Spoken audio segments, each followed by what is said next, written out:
এটাতে দারুণ মালাই দিয়েছে। দুটোতে দিয়েছে, আর আমার এটাতে একটাতে কিছু নেই, এটাতে কিছু নেই।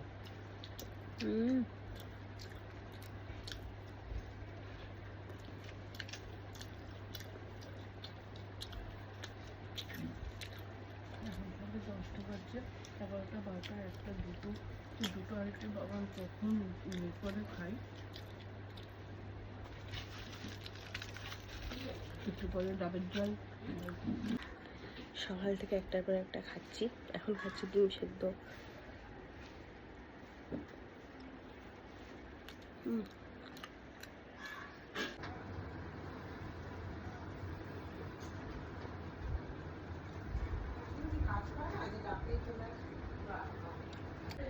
স্নান করা হয়ে গেছে, চুলে শ্যাম্পু করতে পারছি না, এত ঠান্ডা লেগেছে।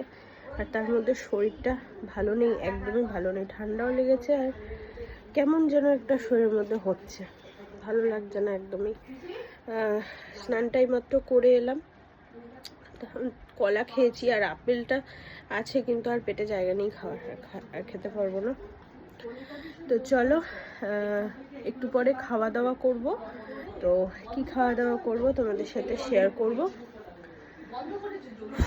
বুকের ভিতরটা না কেমন ঢিপ ঢিপ ঢিপ ঢিপ করছে, জানি না এটা কেন হচ্ছে হঠাৎ করে। খেতে বসে পড়েছি, রয়েছে ভাত, বকফুলের বড়া, পটল পোস্ত আর রয়েছে চিকেনের ঝোল। আজকে আমার লাঞ্চ।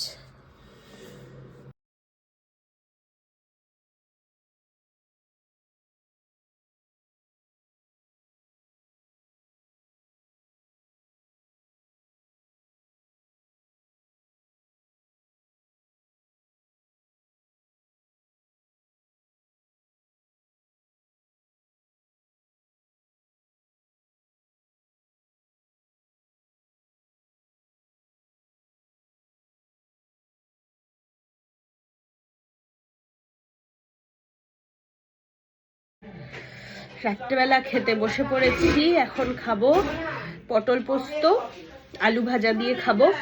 চিকেন আছে, চিকেন খাবো না। তো চলো খেয়ে নি। ভাত না দিদিভাই অনেকটা বেশি বেশি দিয়ে দিচ্ছে আমাকে, এত এত ভাত খেয়ে আমার খুব মানে অসুবিধা হচ্ছে, বুঝলে তো, কিন্তু কিছুতেই শুনবে না, এত এত ভাত খেতে হচ্ছে আমাকে। ভাত আমি খাই, কিন্তু এতটা করে খাই না, না, এটাই হচ্ছে মুশকিল।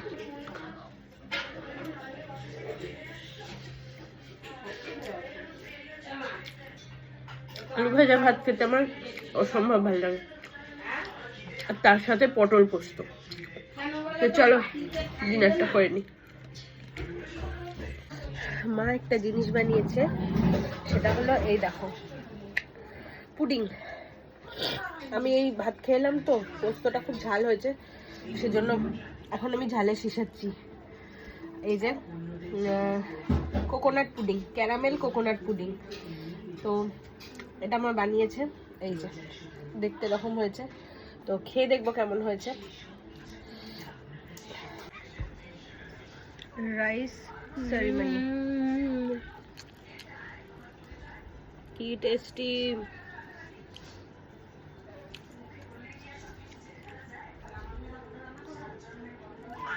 অসম্ভব।